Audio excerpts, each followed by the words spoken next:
Hello, this is High Templar with my new Total War Warhammer Legendary campaign, and this is episode 0. I wanted for you to vote for a faction because we are receiving the King and the Warlord DLC, which I already have, and the Free Lord Wurrzag, which you can see right now on the screen.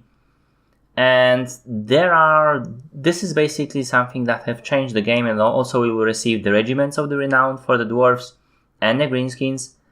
And I wanted to play it, but I just can't decide on which Legendary Lord should I play and which faction should I play, because all of these factions are neither Dwarves nor Greenskins, not technically. So maybe you will help me out and put in the comments which one you would like, but let's first make a review of them. So starting with the Wurrzag, we already know something about his campaign because we've seen the stream, and he's starting as a leader of Bloody Hands tribe in the Western Badlands, right here. He's a powerful leader. He has actually 25 all his armies, from what I understand, has plus 25 charge bonus for Savage Orcs, which is flat plus 25 bonus is absolutely shattering, and minus 50% upkeep for Savage Orcs in Wurrzaga army. So that is also absolutely amazing.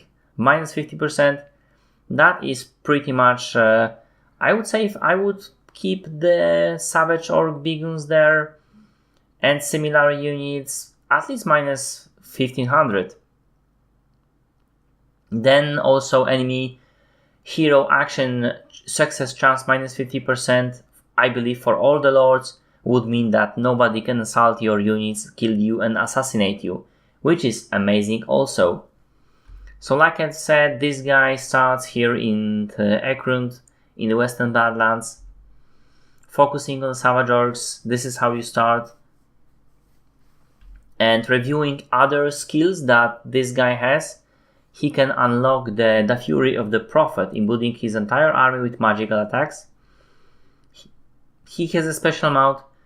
For getting other legendary lords, he needs to confederate, but this works for every lord that we have in this DLC. And those Savage Orcs also receive in Wurrzag army additional physical resistance because he paints them with some advanced war paint, and himself also, and has some nice additional rules like he can pin some characters or units to the battlefield with his special abilities. So that's pretty cool. But we also have Skarsnik and Belegar Ironhammer, which we don't know much about because we haven't yet received streams. And when we do receive streams, I will post them and analyze them to the deepest extent, and I will post my findings on the channel. But so far, we do know that Skarsnik is focused on goblins. He will start in the mountains east of Bretonia, so he will be very far away from the mountains. And this Gobak, which is his pet squig, is actually, they are in the single unit together, which is very interesting. And so is the Belegar, who's starting not really in anywhere near the dwarves, but just northwest to Borden Princess territory, and they both want to get to Karzak 8 peaks for different reasons. So these are the reasons.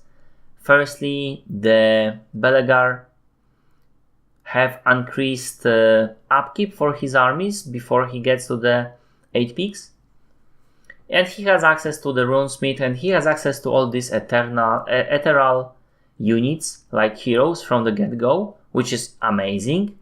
I mean, having Ethereal Tain or 80% resistance, I would really like to see how those guys works.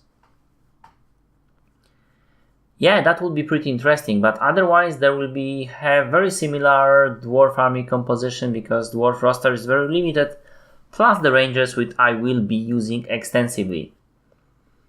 Then we have Skarsnik, the Warlord of 8 Peaks, who will be actually, like I said, starting very far away in Western Grey Mountains. And he actually has... this campaign would be focused on goblins because he cannot recruit any orcs before he gets to Karak 8 Peaks.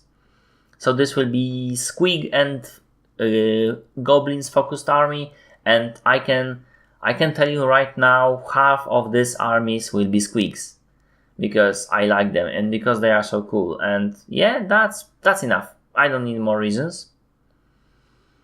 And this guy is also very interesting lord. It will be very hard to get to the 8 Peaks without extending your territory in the very strange ways, because I will be playing with territorial occupation. That means I won't be able to attack any... I mean, I will be able to attack, but I won't be able to take any units, any lands of the men. So that means it will be quite harder, because my territory will be here and there. Yeah, but that works for every lord here except for the Wurrzag. Yeah, and this is pretty much it. Those are the lords, and please do put your vote in the comments. I will decide which one to take, and that's pretty much it. I'm waiting for your votes. See you later.